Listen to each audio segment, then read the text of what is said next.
Hello, everybody. My name is Nick Mitchell-Bennett, and I'm the Executive Director of Come Dream, Come Build, CDCB, headquartered here in Brownsville, and we are very excited to have this candidates forum this year. I want to thank first everyone for joining us out there in Zoom land.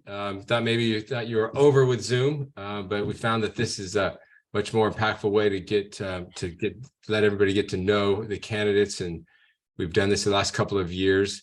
It's worked out pretty well. So thank you for joining us. Thank you for taking that time to do this. And I also want to thank the candidates themselves for joining us, taking their time to really think about this important issue, and finding that it is important enough to take the time for today. So again, thank you to all the candidates for joining us today. So real quickly, a place to call home is really like key to success for both the individuals, for families, and for an entire community across Brownsville, across this country as a whole. We know through studies and through our own experience that education attainment is better if you have a place to live.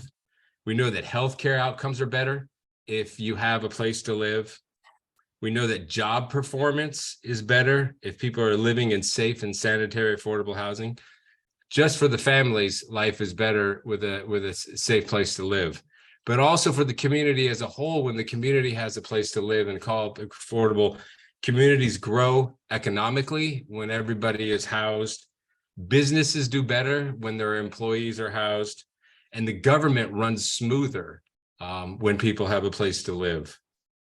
The function of affordable housing for all people, low income and middle income, is always on people's minds and in their pocketbooks. However, and unfortunately, the market doesn't always function well when making sure that housing stays affordable for people. This is why we've asked these candidates here today to join us and give us some of their insight into how they would approach the need for safe and sanitary affordable housing for all people in Brownsville if they were elected. So again, I thank you all for coming to speak with us today. I want to now turn this over to our Director of Policy, Impact, and Innovation, Dr. Daniel Elkin, and he will lead our conversation tonight. He's got a script there for everybody. So, and I want to inform everybody that this is not and never has been in CDCB's fashion of doing these candidate forums, which we've done 3 or 4 of them in the past, is not a gotcha.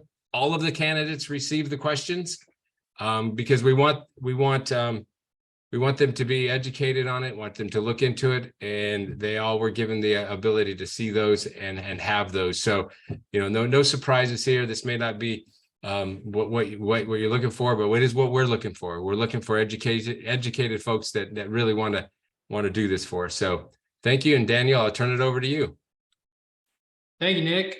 Let me go ahead and share my screen so we can get our topic up here. All right.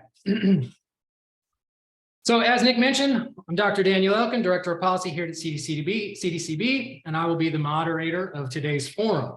Some quick ground rules for the candidates. For each question, each of you will receive 2 minutes to respond. If you reach your 2 minutes, I will interject and thank you for your answer. I promise my intent is not to be rude, but simply in the interest of time and to give everyone a chance to respond.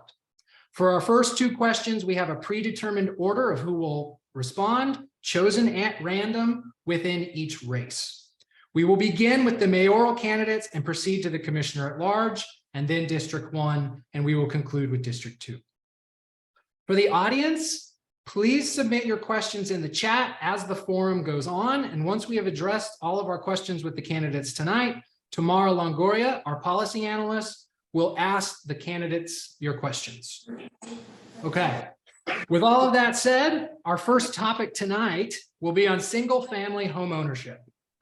More and more Brownsville families are finding the American dream of home ownership to be out of reach. Our region's growth, while generally a welcome sight, has led to a severe shortage of units. Numerous studies have determined Brownsville to have one of the highest rates of underproduction in the nation, which has led to major price increases for existing units. In 2020, the median price of a home was $149,000. In 2023, that same home goes for $247,000. Meanwhile, wages have remained largely stagnant. So our first question for you tonight, given this information, what solutions do you propose to ensure that low to moderate income households are not priced out of home ownership? And our first respondent tonight will be mayoral candidate John Cowan. John?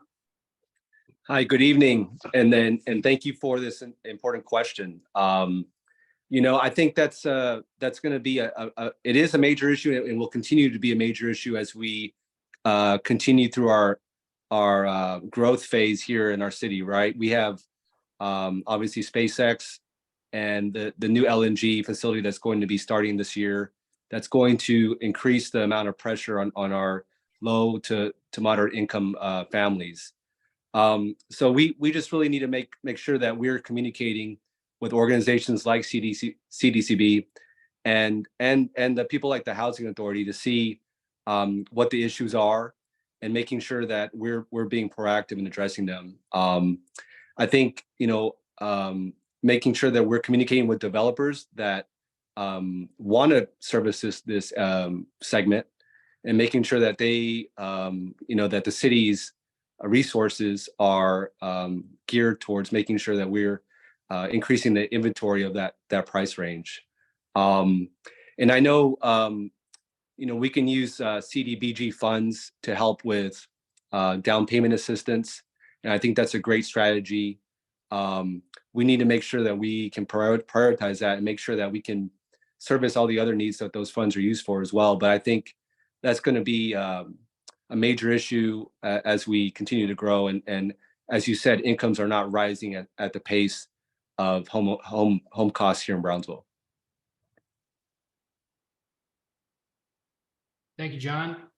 Next, Erasmo Castro. You're on mute. Thank you for having us on the forum. Sorry, I'm actually working off of my iPad, and it's a new experience for me. Let me say one of the things that was mentioned that really hits the nail on the head by my opponent, Commissioner Cowan, is that we need to increase economic development in our area. Unfortunately for us, we find that we cannot catch up. I think that bringing all these companies down into the city of Brownsville has been amazing in regards to having SpaceX and this stifled growth. But we needed to prepare for this a long time ago. We needed something a little bit different, and we haven't had it. What we need to do is bring more resources out for individuals who are interested in home ownership, but more than resources, bring down educational programs that keep individuals in play in regards to what is out there for them. Right now, we are dealing with a lot of the resources that are coming into our area, only going to a selected few individuals in our community. We need to expand on these, but not only expand on these, but also educate individuals out there in regards to what benefits, what the programs, what resources can be allotted to them. Thank you, Erasmo. Next up, we have mayoral candidate Jessica Tetro. Jessica? Hi, thank you so much for asking that question. That's something that's really, really important to me and a big part of my platform. So as somebody who's sat on the city commission for the last 12 years, I have seen how many apartments and duplexes have been rezoned throughout the city. And it is so unacceptable that that level of income is having to resort to living in an apartment or living in a duplex that doesn't even fit the size of the lot, according to our regulations. The situation that I have seen, or that I feel, is our permitting process is very hard, and it drives away developers in droves. Nobody wants to deal with our permitting and inspections departments and the untimely manner that they operate. So for me, it is very critical, not only now that we have our digital process, but that we have inspectors that are willing to get the job done within 24 hours, same day permitting, same day inspections, and welcoming these builders and developers back into the city so that it's more competitive. Right now, we have builders that are gouging because there's nothing available. We have people coming in from SpaceX, LNG. Yes, we see that. But this has been a problem that we've had since before these companies located here. Working on our economic development efforts and whatnot, it's only going to get that much more complicated. And absolutely, we do need to use our federal funding available for down payment assistance and whatnot. But I see that we have to start being a welcoming city that welcomes these builders and developers. We cannot be a successful city and attract people to come live and work here if we don't have nice, clean, safe neighborhoods. And that's a good size yard, a good home, your car able to fit in a garage, and a beautiful sidewalk where your children can play in front of the house. So for me, it is absolutely urgent that on the city's end, as mayor, we are doing everything possible to welcome these developers, whether it be private, whether it be these large corporations that love to develop subdivisions, whether it's Okay. yourself. Thank you, Jessica. I appreciate your answer. Just Thank in you. interest of time, we'll hand it over to mayoral candidate Jennifer. I could talk about it forever. I appreciate that. Jennifer Hello, Stanton, thank you so much. thank you. I think we need to work together and counter the effects of gentrification on our community. We need to make sure the funding is accessible through the city manager and the City of Brownsville Grant Department. I also think green approach to housing would help us a lot. Educate the first-time home buyers, facilitate funding as well. We need to look at the major sources of funding for the City of Brownsville, Fed, HUD, Brownsville Housing Authority, Cameron Housing Authority, Community Development Corporation of Brownsville, and Come Dream, Come Build, of course. Those would all help towards that. But my thing is gentrification has come to us. We need to try to counteract that, sorry. So that's about it. That's All me. right. Thank you so Thank you. much. I appreciate it. Okay, now we'll move on to the Commissioner at Large race, and we will start with Susan Rubalcaba. Susan, if you want to kick us off with your answer. Great. Can you hear me? Yes. Awesome. Thank you so much for the forum, and thank you for inviting all of the candidates. So the question is, how do we, or what do we propose in order to make sure that our citizens aren't priced out of homeownership? So, you know, a lot of the issues are going to lead back to collaboration. There are several social programs out there that we could introduce our homeowners to that could help them in other ways, have some relief off of their tied up monies as far as bills and things like that, to maybe help them with their payments. It looks like, from what I understand now, with the City of Brownsville, or at least with Cameron County, we're at a medium income about 40,000, a little over 40,000. I don't quite believe that. That's about $19 an hour. And I know as a small business owner, we're probably paying around 20 to 30,000 a year, which is more like $14 an hour.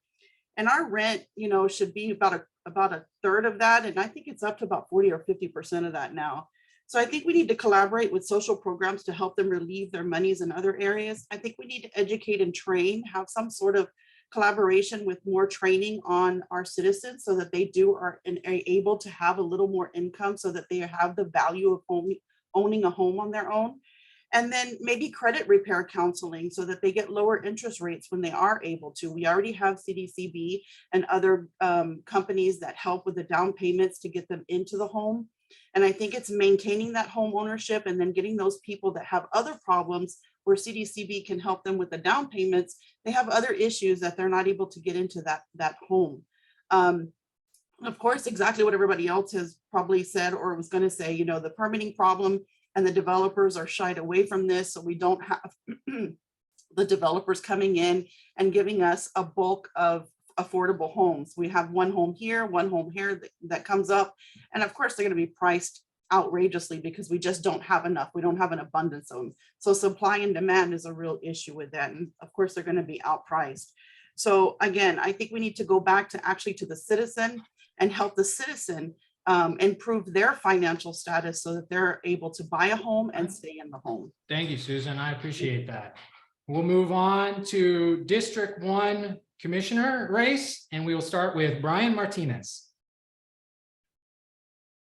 Thank you, Daniel. Can you all hear me? Yes, sir. Excellent. I agree. The rising interest rates and the higher market prices for our homes down here in South Texas is very alarming, especially when our minimum wage is still $7.25, like everybody has been mentioning. The solutions that I would propose for this to ensure that our families aren't priced out of home ownership, I would be a big advocate to see the city dedicate more of their funds for the community development block grant for home ownership assistance. I really believe in collaboration, just like Susan was mentioning right now, how we can leverage and collaborate with partners such as CDCB and seek additional government grant funds that we can get and construct more availability of these affordable homes in our city. I also believe that I would want to be a big advocate to also establish some kind of recurring stream towards affordable housing. And like it said in the packet that you shared with us, we want to find a way for us to establish a housing trust fund in order for us to really maintain that opportunity for us to continue to provide that, homeowner assistance. And we see our revenue increasing at the city level. It's just about, prioritizing and making sure that we budget correctly those additional income streams in our city.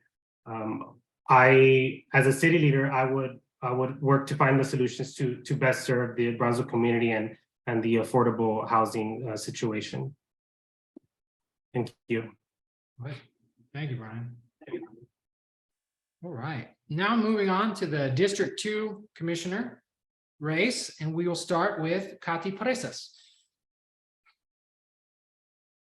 You're still muted.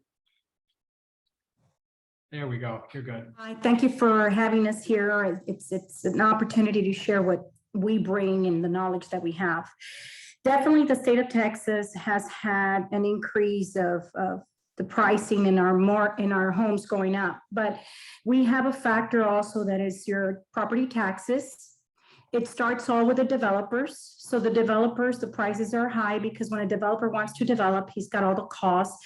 So just in itself, the land itself, instead of costing $20,000, now it's $50,000. And that's just plain for a 6,000 square feet lot, which I'm sure that you all have to deal with it.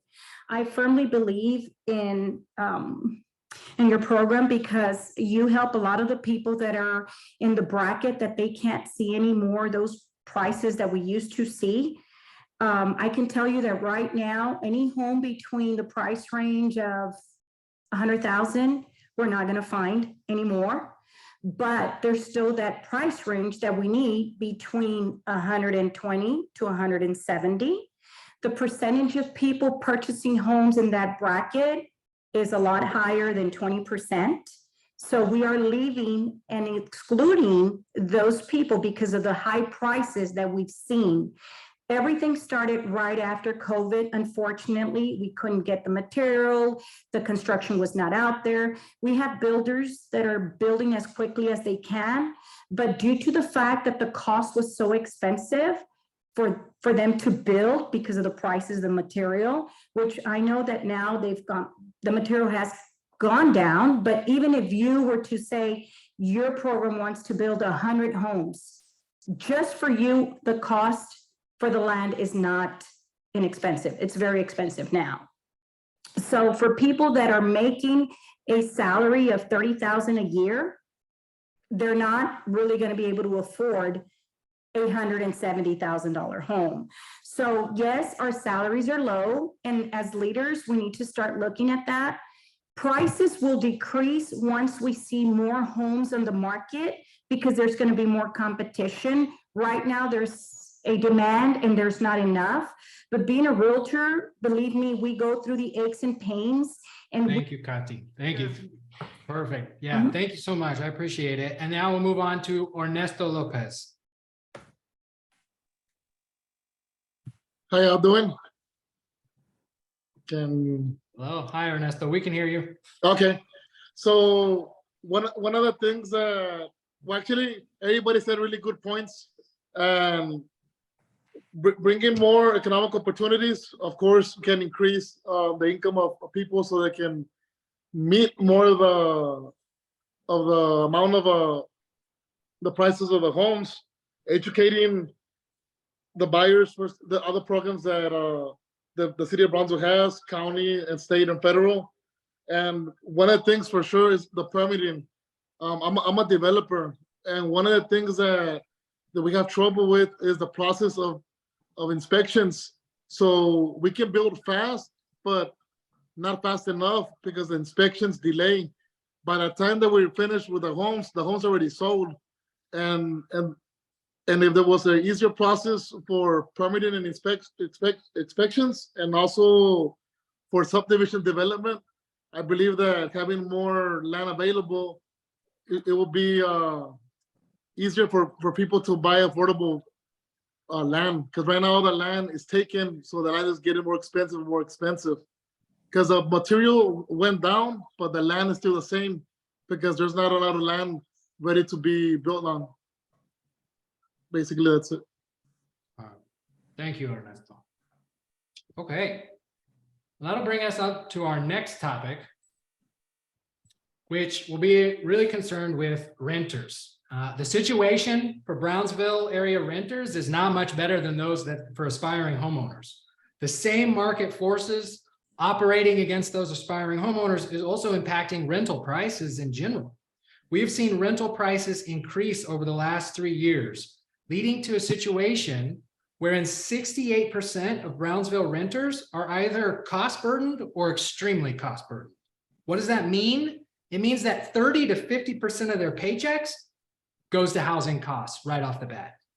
So this leads us to question 2 tonight. Many of the pandemic's tenant protections have expired. Given the lack of affordable units and the rise in evictions, what policy solutions do you propose to assist tenants in the Brownsville market? We're going to go same order as last time in terms of the races, but I'm going to flip the order within each race just out of fairness, so that way different people get to go first. So this time we're going to start off with mayoral candidate Jennifer Stanton. Jennifer, if you'd like to answer this question. Okay, first I'd like to apologize to Caddy. I had to mute it. I had to take a phone call from my dad real quick. It was about my mother. Okay, so currently there are procedures that you can be utilized in the justice of the peace courts. Cases are heard. The Texas Eviction Diversion Program, there's eligibility for tenants and landlords there. The CARES Act might be able to provide more assistance as well. Education for the public would be a great benefit too. That's what I would look into now, because I know a lot of people are kind of leaning on the COVID-19 relief, and that has stopped. And so we do need to look into different processes to relieve that. Okay, thank you. And now I'll turn it over to Jessica Tetra. Jessica? Thank you so much. I'm going to go back and lean on my first answer that we need to do things to get more people into owning homes. Renting is nice, building homes is great, but the answer comes down to more homes being available lowers down the price, right? So again, I feel very strongly that one of the worst things that has happened to the city of Brownsville is our permitting and inspection process being so wasteful and hard to accomplish. We're seeing in other cities in the valley who have had the same issues during the pandemic and the same programs end. We're not seeing these evictions, and we're not seeing these mass price gouging. So I think it all starts at home with the city of Brownsville, making sure that we fix our process and that we're able to have a wide selection of homes available. And that levels the market off. I feel very strongly about that. I do know that we did have a lot of rental assistance and things like that during the pandemic, but at a point, the pandemic, it's come to an end. And the reality is we need to have long-term housing solutions in our city. And that would be making sure that we welcome developers and have homes going up in all areas of town that are affordable. Thanks. Thank you, Jessica. I think we lost Erasmo. Erasmo, are you still here? I don't think so. So we will head over to John. John, if you want to go ahead and answer that question. Sure. I think, like the first question, right? We need to be able to be creative and try to find funding sources to help to provide rental assistance to low and moderate income families. And I really think we need to really support our tax credit developers that are looking to build developments here in Brownsville. I think they obviously they have a strong history of building quality units for our area. I think we missed the ball a few years ago when we had a chance to increase the number of census tracts here in Brownsville. I think there's an opportunity over the next couple of years to work on that so that we can qualify for more affordable housing units here. So I think it's just having a comprehensive strategy in expanding the affordable housing industry here to make sure our residents have good options. Thank you. Okay, we'll move to the commissioners at large race. Susan, if you want to go ahead and answer the question. Yes, sir. So pre-pandemic or post-pandemic, the root of the problem is still going to be there. The evictions are still going to happen if we don't address the problem at hand, which is a lack of a decent income. We have to, again, get with the tenants and their social programs and make sure that they are applying for them, or if they don't understand them, make sure that that knowledge deficit is taken care of. Again, we need to get them trained and get them to an education past a high school education if those are the issues.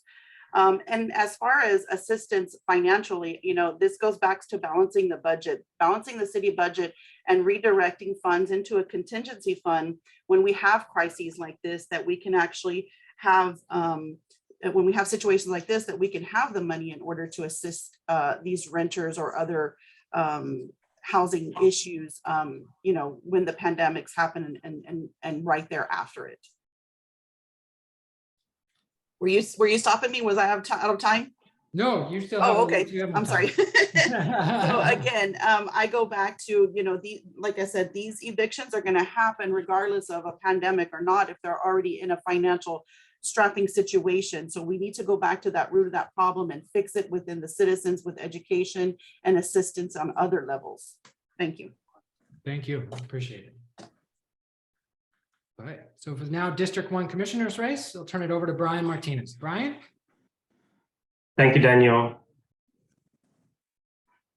Being a city leader, being a commissioner emeritus for the city of Brownsville, we can be the biggest advocates we can to try and help the affordable housing situation. But when we are realistic with what we can do, I think about the abilities to help this situation as a commissioner. One of those is, I think about like zoning, creating zoning in the city of Brownsville that is favorable to affordable housing, there where we can increase the local supply in hopes that would ease the pricing pressure on the homes that are being built. When we can increase the supply, we can, like they mentioned earlier, we can leverage out the pricing for the community. Things that are in our reach as well could be also exploring economic incentives, like Commissioner Cowan said, whether that's through credits or direct incentives. Any tools that are at our disposal under the law to encourage and facilitate construction of more affordable housing is something that we can continue to explore as city leaders. I want to highlight one of the things that we continue to see that is common between all the candidates, that the permitting process in the city of Brownsville is something we really have to clean up. finding a way where we have, our residents who are already pre-approved for an affordable home. If they already have those plans in place, we can help them expedite these permitting processes. Not just that, but also, how working with the developers and helping them also process the homes being built. So it's a matter of finding those options that we can really help the affordable housing situation as a city leader, not just being the biggest advocates, but also creating what's at our disposal, like zoning and economic incentives. Thank you. All right. Thank you, Brian. Okay, we'll move on to District 2 and Ernesto Lopez. So one of the things is educating the people, the other social service programs out there from the state and federal, but also we have to bring more education. Education can fix poverty, and we got to invest more in educating people. And I know we've been going through different times. First it was COVID, and now the house market is going higher. But educating and bringing more opportunities to everybody. But there's a lot of programs out there besides the city. There's a lot of nonprofits that also assist to this day different individuals. There's different churches, different nonprofits, and we just gotta connect the network and put it on one platform and educate everybody. But also, besides educating everybody, make a transition so they won't depend on that no more. Okay, thank you. And now we will hand it off to Katy Presas. Katy? Yes, one thing that we've heard over and over from the property owners and just apartment complex owners is that the reason why the increase of the rentals have gone up because either, for instance, one that has only one electrical meter, right, or one water meter, so everything is included in their monthly rent. So plus the tax increase, that's what's been caused. And as leaders, we do have control over the property taxes. Unfortunately, all border towns are struggling with housing issues and the challenges of low-income families. And that this is where we come in as to figure out how we can start helping with the process of the construction is one. Everybody's struggling. There's a lot of people because there's so much in demand for the contractors to finish the construction and put out there the homes that are needed in order for our families to be able to live in the homes. But at the same time, if we can't figure out ourselves as leaders what we need to do to make sure that we can embrace other entities and help them out by educating our citizens out there as to credit, as to their responsibilities and obligations, because we can do it together. It's just an effort of making sure that we step out of our zone, our comfort zone, and start working with the other corporations or entities that can help us relieve the stress that everybody's having to go through. And students that have a stable home do better as they're going through their education, and families have less challenges and issues, and you have families together because they have a place and they feel comfortable, and they have that pride of homeownership versus having to move from place to place because the rents continue to get higher. So that's where we're at. Yeah. Great. Thank you so much. Thank you for the responses for questions 1 and 2 for all the candidates. I'd like to remind the audience, we have one question remaining, but I'd like to remind the audience, if you have questions that you'd like to follow up on with any particular candidate or all the candidates, please put them in the chat, or you can direct message our policy analyst, Tamara Longoria, and we'll put those questions at the end. For question 3, we're going to go in a little bit of a different direction. We are going to discuss preemption bills. A number of these are working their way through the state legislature. In effect, what they do is they take away city government's ability to regulate or pass ordinances on a number of topics, including but not limited to regulating evictions, regulating payday lending, and many other industries and matters that cities could no longer kind of touch on. Anything that you see here that falls within these codes could become areas in which cities could no longer have that ability. Proponents say that these are issues that are best handled by the state government and not in the realm of city government. Opponents see this as an encroach on home rule and local control. As city leaders, what are your thoughts on preemption bills? And if elected, how would you navigate them to best serve the Brownsville community? And for this one, I'm not going to have any particular order, but I would like to kind of just have it open-ended. If somebody wants to jump in on this one and give an answer, we'll just kind of leave it open. So who here would like to touch on this topic? I'll take it first. Go ahead, Susan. So, you know, there's a whole list of the preemption bills there. And I think each and every one of them, you know, has their own value, either for or against. But I will tell you that a lot of the issues that we're having just in small businesses, which trickles down to home ownership and everything else, is the overreach of the city officials in this. And for example, one of the bills that I've been keeping an eye on, because although we haven't had this thankfully here, but there are some local cities that regulate the small businesses and require them to do their scheduling for their employees 2 weeks in advance. And if they're slow, like me, I'm a local business owner, I have a restaurant. If we're slow that day and I decide to send an employee home, we have to pay that employee time and a half. So these small businesses have had to invest so much money in different types of software and things to bring them into compliance when this is just a mere overreach of local government.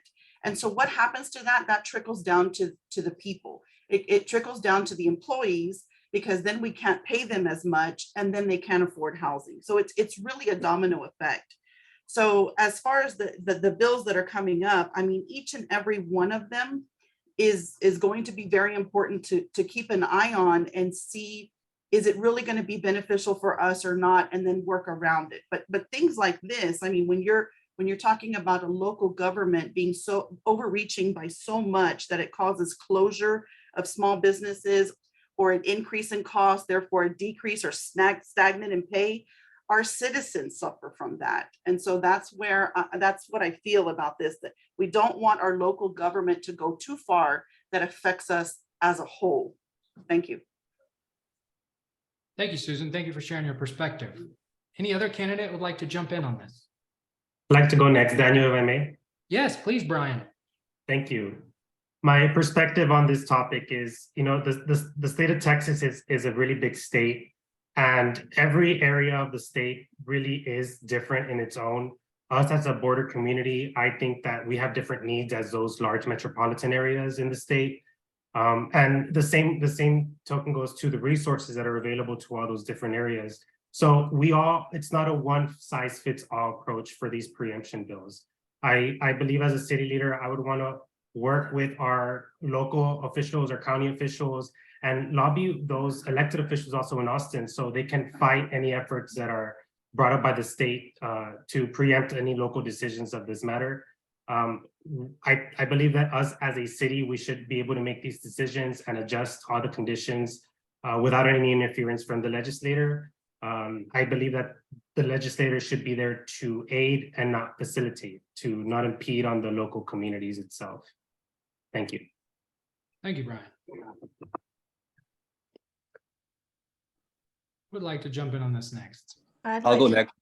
I'm sorry. I saw Jennifer first, John, and then we'll go to you. Go ahead, Jennifer. I'm raising my Okay. hand like I'm in kindergarten still. All right, Jennifer, go ahead. I'm against the preemption bills. I think they take away from local control. I also think that our current administration is corrupt. I think we need to take away from that. But I see where Susan's coming from on a local business wise. But I think that would take a lot away from local control. It gives the state too much power. I think we need to work with our legislation, and we need to have an effective lobbyist and put pressure on the state officials. You know, I think that's very much needed. So, thank you. Thank you, Jennifer. Okay, John, you're up next. Sure. I'd just like to echo what Brian Martinez said about having the state's a very large place. And I think each region, each city has its own issues. And we should be free to regulate a lot of how things are done here in Brownsville. Just like the state doesn't like federal intervention, I think the cities should command that same respect in a lot of ways, right? So yeah, I agree. We need to work with our local reps and state senator to make sure that our voice is heard. One of the most devastating things that has happened in the last couple of years was Senate Bill 2 in 2019, which restricted the amount of property tax growth that we can have as a city, right? And so, when inflation's at 8% and we can only grow 3.5%, what does that do to communities like Brownsville, right? It makes us less, makes us poorer at the end of the day. So, and we can't control, our growth. So I think it's, a lot of these bills, I think we need to look at them individually, but in general, I think if people don't like the way local governments run, you just you vote out people or you vote in people that you want to make changes, right? And I think that puts power more in the hands of the people. Thank you, John. Sure. Who else would like to go? Kati, I see Kati. Go ahead. Yes, you know that we do have federal laws and we do have state and local, right? So I believe that, like John Cowan said, it is our duty to be able to, it's our job and our duty to communicate with state, government. So to make sure that they're not wanting to supersede the local ordinance or our laws that will truly help us help our own community, because every city throughout the state of Texas is different. Your border towns are not the same like your interior cities as they get closer to the East Coast or the West Coast. So for us, it would be, me personally, I think it's important that we make sure that the ordinance are shared or discussed. And if whatever they're trying to implement that doesn't affect what we could be doing or benefiting for our local citizens and the local entities. You have federal laws that protect tenants, especially if they're under disabilities. They fall under the Disability Act. So, I've dealt with property owners. Well, I need for them to leave. Well, you need to give them more time because they fall under this category. So, I believe that if you have the right leaders that understand what their responsibilities and obligations are when it comes to creating or implementing local city laws or ordinance, I think we can achieve our goals. It's just a matter of us communicating with the state lawmakers. Thank you. I appreciate your response. Anyone else want to jump in? I can add to all of that too. I agree to what everybody's been saying, and just to elaborate a little bit, for example, for the agriculture code in South Texas, like we grow different crops. So right off the back, the whole state is not the same. We have different crops, different methods, and also in Brownsville, we have something different. We have the aerospace industry now. And we have different things. We're in a border. The labor code, it cannot be the same around the state. Different price ranges of pay and the amount of the price of what the houses cost throughout the state. I believe that working with the state officials, city officials, we can compromise and work together locally. Thank you, Ernesto. I guess Jessica? I'll go Go next. ahead. I guess, 'cause Yes, I'm- please. So I'm no stranger to the state coming down on me. I've been sued for the bag ban.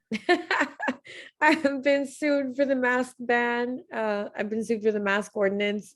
I've been sued by a lot of things by the state.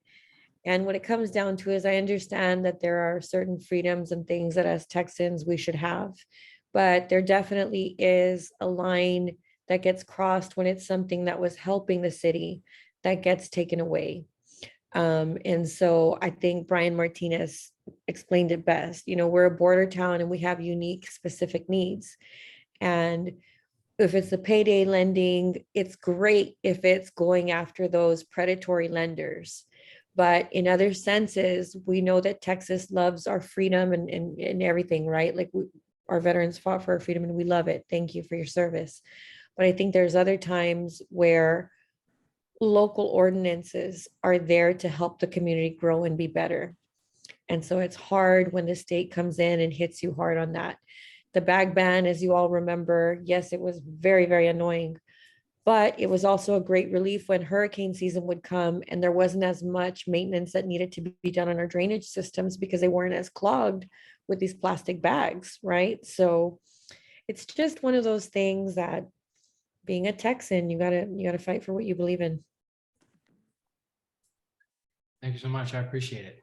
I think that's every candidate has weighed in on that issue. So with that, I'm going to hand it over to our policy analyst, Tamara Longoria, and she has questions from the audience. Tamara, if you want to step in and give off the first question. Hi, good evening, everyone. I'd just like to thank the candidates for their time today. Thanks for joining us, y'all. So I've gotten some direct messages from some viewers.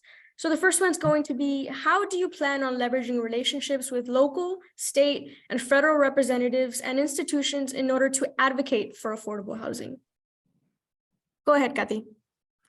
Well, they encourage us to share our concerns. So honestly, we need to have a really tight and close relationship with, our leaders up in the state of Texas. And of course, if needed, with our congressional representative. I don't feel that there is a connection, a true bond to be able to serve our citizens the way we should. I know that I'm sure that they've urged us, or whoever our local leaders are right now, to call regarding this bill that we just discussed. I myself would like to know if anybody has already contacted, the ones that are the decision makers regarding this bill that we just discussed. If we're not on them and if we're not communicating with them on a weekly, monthly basis, they think that everything is okay. So whenever we as leaders see anything that's not working out for our constituents or every citizen or the directors or the entities, we have a problem. It's our fault because we're supposed to be making sure that it gets, whatever the issue is, gets delegated and we get a response immediately. I believe there's a way to do it. And if we really have that relationship and bring up our issues and concerns and we stay on them, we'll get results. We'll get good results. Thank you, Kathy. Who else? Brandon? Go ahead, Brian. Brandon, thank you. I believe that communication is key here, really for this topic. In order for us to really know and provide the feedback that we hear from our constituents, we have to have a communication line with our elected officials. I would, as a city leader, make it a point to bring in also these stakeholders, these organizations that are directly impacted by whatever decision we're making, because I'm not an expert in all those fields. I will be the first one to say that. And I think what we have overlooked in the past is bringing everybody to the table and saying, well, we have on one side our state leaders, on the other side we have the stakeholders, and then you have me as your representative, as your local elected official. We should be able to bridge those communications and continue to have them consistently in order to work to the best of our abilities as an elected official. Thank you. Great, thanks. Susan, go ahead. So, and I'll just piggyback off of what Brian said. It's bringing everybody to the table. And then to take it a little further, it's being consistent as well. So once we do that, then we need to continue to follow up. We need to bring them to the table. We talk about the issues between all of us and then consistently remind them so that we're not forgotten here in this area. And I think that's a very easy thing because most of us have worked, in the community. We're in the community. We know who our representatives are. We not know them personally. And we may not have agreed with them when they were running for office, but we do all agree that we have one common goal, and that's Brownsville. And so I know that we can all work together, but it's being consistent and making sure that we follow up with everything that we discuss. You know, if it's a month, if it's 3 months, if it's quarterly, whatever it is, but we need to be consistent in that follow-up so that we can get to that solution. Thank you. Great, thank you. And who else? Jennifer, go ahead. I think everybody's in agreement here. I mean, communication is a must. It has to happen. It doesn't seem like it's been happening lately. We need to work together and we need to listen also and compromise. There's a lot of people that don't listen. They say what they want to say, but that you have got to listen and compromise to work together as a team. And that's a big thing. And of course, communication. So I think everybody's going to be in agreement there. Thank you. All right, who wants to answer next? John, go ahead. Sure. Yeah, I agree. It's all about collaboration. And I'll just give you an example of, of last week when I was talking with Daniel, and I asked him, hey, are you aware of House Bill? I believe it's 4108, which looks to weaken the model subdivision code that was created to help prevent colonias, right? And so there's a current bill out there that's looking to reduce the requirements for developers building subdivisions, right? And so he looked into it. Yeah, there's an issue, right? And so we've all reached out to our state reps and state senator to make sure our voice is known that, hey, this is probably not a good thing for our area. And so we're working as a team to make sure, these things get, they don't go further and harm our community. Awesome, thanks. And Jessica, Ernesto, who'd like to go? It's my Well, turn. look, Oh, Go ahead, Jessica. I think it's a very simple answer. It comes to strong leadership and it comes to creating an environment of servant leadership, making sure that we all work together and collaborate and stay in touch. And that at the end of the day, we remember the goal is helping our constituents long-term, making sure that the families of our community always come first. That's my answer.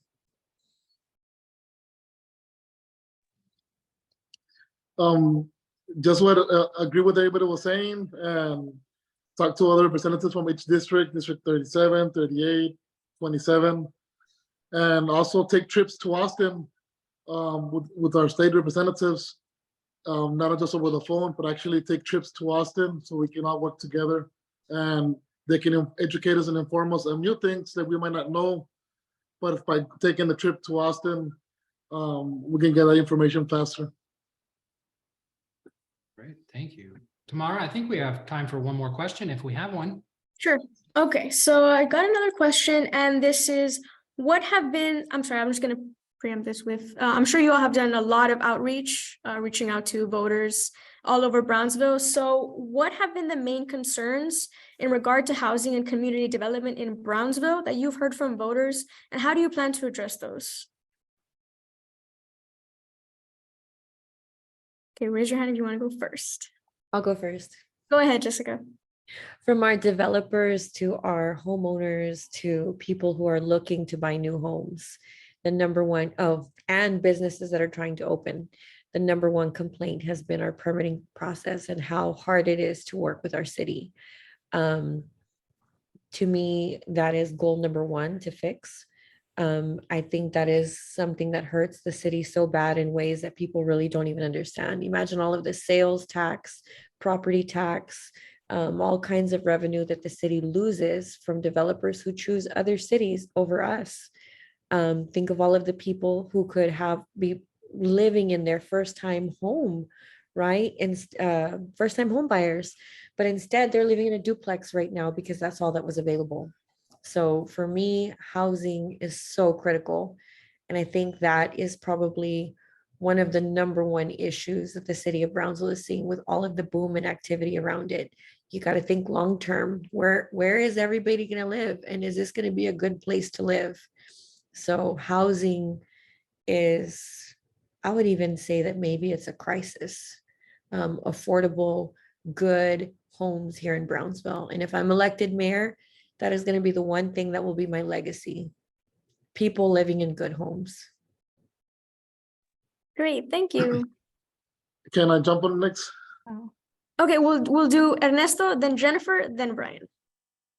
What in my door-to-door experience, a lot of people were talking about that keeping business retention, meaning that they said a lot of business come to Brownsville and start paying good, but then and we give incentives to the businesses, deduct taxes, and give them a lot of support so they can stay here. Then they do business, and within that time, people can afford the houses because they're getting a job, but then the businesses leave. So we have to work together to make sure that any businesses that come to Brownsville stay here for the long haul, not just for a little bit. Because if we don't keep business retention, that's going to cause even more trouble than we already have right now. So one of the things is bring new businesses, but also keeping them in Brownsville.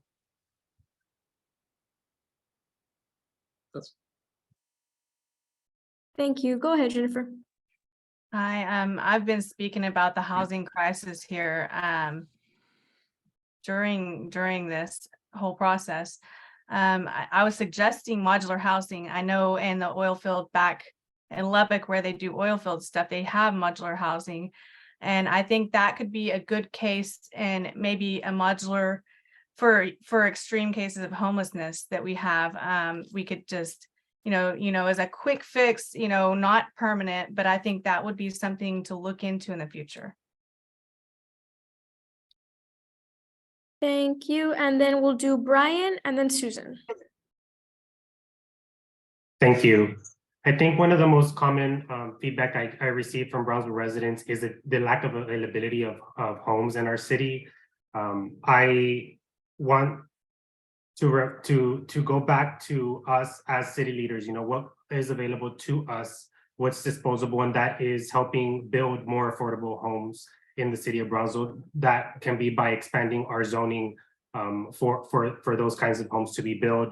I want to remind everybody that home ownership is really the generational wealth that we can build for families here in Brownsville. And that's one of the ways that we can really help bring those families out of poverty and really be able to pass something on to the next generation. With one of the least affordable metropolitan areas in the state of Texas, I think as city leaders, we should make it a priority to make more zoning, to have more supply of affordable homes in the city of Brownsville. Thank you. Thank you. Then we'll do Susan and Catalina, and then John if he wants to go.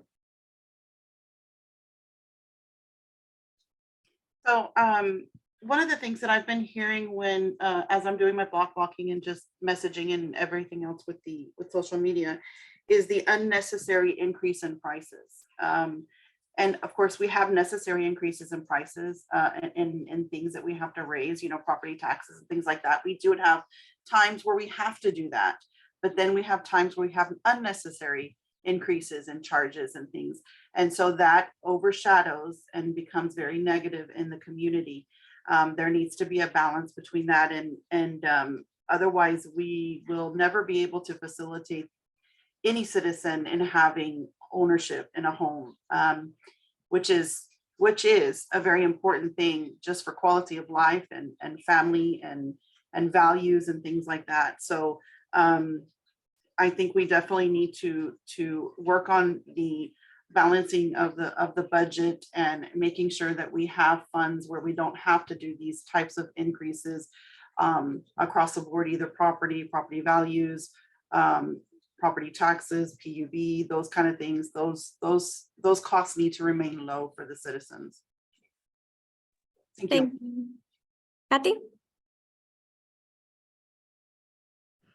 Okay, so on our quarterly report for all realtors that were here in Cameron County, we know that the price range of homes that sold the most the last quarter at a 37.6% were the price range of 100,000 to 199,000. Unfortunately, a lot of our citizens aren't finding those homes, which those fall on the affordable bracket and the affordable homes. One thing that I'm going to share with you, all of you, is that rents, you can't find them less than $1,000 anymore. Everything is between $1,000 to $2,400. When we educate our buyers or the citizens that are wanting to truly live the American dream, because the American dream is owning a home. And we're doing them an injustice as leaders if we can't understand and sympathize. But let me tell you one thing, that there's people that are paying rent that they could be owning their home. But then again, sometimes that rent has already the utility bills, which is a relief for them. Because if they have a family of 3 and they're bringing in an income between husband and wife of 60,000, it's not enough. It's not enough. So the leadership that we need to become is the leadership that we need to be compassionate enough to understand that just like we own a home, they deserve to live the American dream like we have. And let me tell you, there's parents out there leaving their children at home alone to have another job, a second job, and both parents are working 2 jobs. And let me tell you, I think we are able to do this together as leaders if we know and understand what's going on in our community. I know it because I live it every day with the buyers that say, well, I have to wait another year to be able to help. I've referred buyers to CDBC because I know that they've helped them out. And let me tell you, they get excited when they know, even though it's a small home, but to them owning a home is the greatest thing that can happen versus having to pay somebody else's mortgage or investment. So I understand clearly what this means. Thank you, Kathy. And John, we'll wrap it up with you. Oh, John, you're muted. Sorry about that. I think bottom line, I think it's all about economic development. I know that in previous commissions, I know it's been mentioned, housing is not economic development. I think that's absolutely not true. We need to focus on making sure people build equity in our community. Equity, as your flyer said, creates generational wealth and breaks the cycle of poverty in our community. The challenge that we have is that we're in a rising interest rate environment. And as interest rates go up, costs will continue to go up, and we're still going to have this problem. So we need to focus on bringing in more investment into our community, more industrial and commercial investment, so that wages rise and people can afford to buy a house. But I think that's really the key here, is making sure that we can work together to grow our tax base and making sure that new investment will create higher wages and ultimately an increase in home ownership. Okay. Thank you so much, John. I appreciate that. I appreciate all of the candidates today who gave those answers, and I'm going to turn it over to Nick Mitchell-Bennett, our Executive Director, to close us out. Nick, go ahead. I can't agree with Daniel more. I want to thank you all for joining us with such well-informed and well-researched answers to the questions that we had out there. They're not easy ones, and your high level of understanding of the issue, this was very good, and thank you all so much. And I also want to thank the Brownsville residents that joined us, and for your questions, your well-informed questions, and that you had for folks. Go ahead and tell your friends and family that this is recorded if they want to hear about the answers from the candidates as well. It'll be on our website at cdcb.org, and you can get it there. I want to take right now real quick just to say to the candidates, as you're running your campaign, and if you are elected, CDCB is here to help. You've got a piece of Daniel and Tamara's hard work at doing research and looking at the numbers. And we're doing that every day here. We take a look at what local folks are telling us. We have over 1,000 new clients every year walk through the door, and they're telling us their stories, their economic stories. We see their economic balance sheets, their family balance sheets, and we know their dreams of owning a home or just being able to rent an affordable place. And we want to be able, and we're collecting that data, and we are understanding them, and we know a lot of the issues that are facing them. Maybe some that don't come out in what they're telling you, but it's coming out in the numbers. And we want to be that resource. We really want to be your affordable housing research staff person. Tamara's there, Daniel's there, I'm there. We can do that for you. We do that for both our state and our federal legislatures right now. Sending them information. You talked about communication. We are sending them fact sheets about what we're learning all the time. So I encourage you to use us. We are here to serve the people of Brownsville, of Cameron County, and the Rio Grande Valley. Again, thank you for joining us. You are all very wonderful and for taking this time with us. Daniel and Tamara, thank you for your hard work on this. And for the rest of the staff, and we have some board members on the call today. Thank you for you all showing up. Again, have a good evening and good luck in your elections. Keep up the hard work, no matter the outcome. We're very thankful for your leadership. Good night.